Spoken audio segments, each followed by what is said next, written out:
Okay, guys, how's it going? It's the Tominator coming at you with another bodybuilding vid. Given that it's the middle of the summer and we're still about 12 weeks out from the Mr. Olympia, I wanted to give a shout out to one of the craziest off season bodybuilders of all time.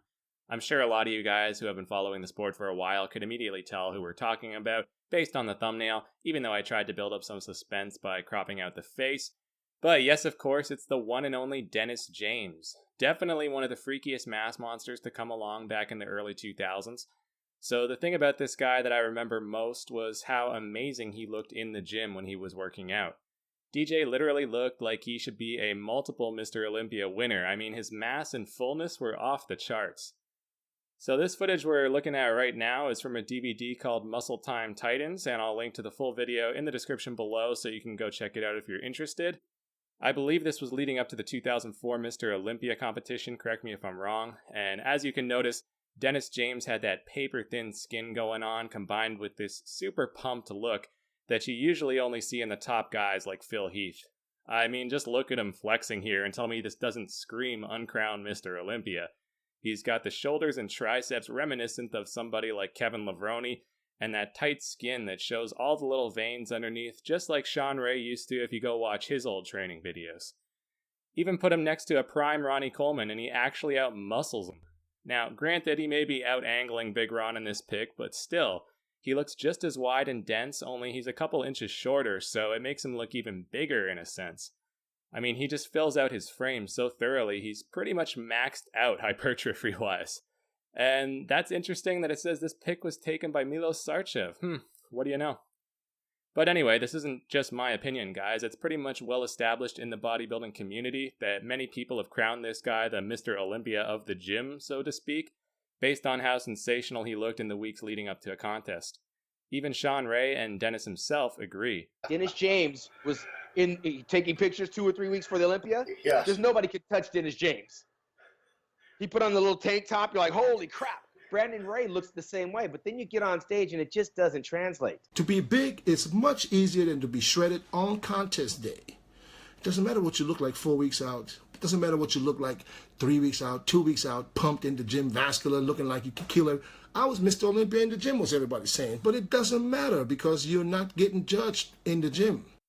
Unfortunately, like Ray said, it never quite translated to the stage, as Dennis James would never even manage to crack the top 3 at the Olympia. His highest placing came in 2003 when he finished 4th behind Ronnie Coleman, Jay Cutler, and Dexter Jackson, who went 1, 2, and 3 respectively. James just could never seem to bring the deep cuts nor maintain his ridiculous fullness come contest day. I always thought he tended to look a little flat and unpolished on stage compared to his workout shape, and it was disappointing to never see him live up to his potential. What's ironic is that the other bodybuilder who perhaps most closely compares to him today is someone who Dennis once coached, Big Ramy. Ramy's a guy who for many years now looks like an automatic Mr. Olympia when you see him in progress pics or guest posing in the off-season with his incredibly large structure and insane round muscle mass.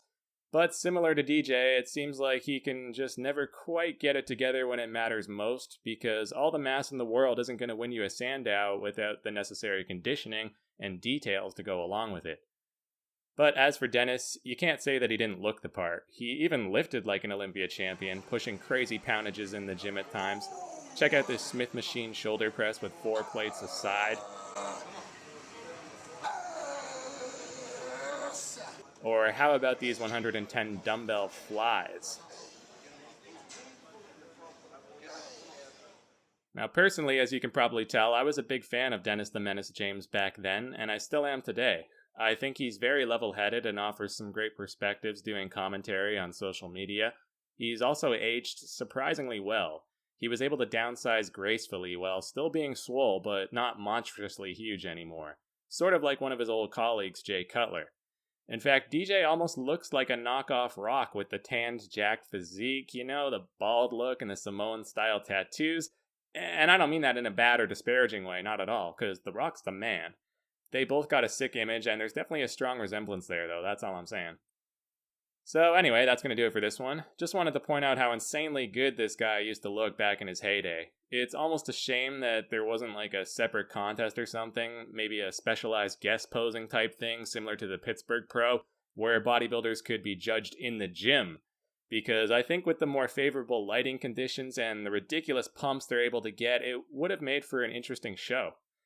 But anyway, thanks for watching, everyone, and stay tuned for more. Until next time, this has been the Tominator signing off, and I'll be back.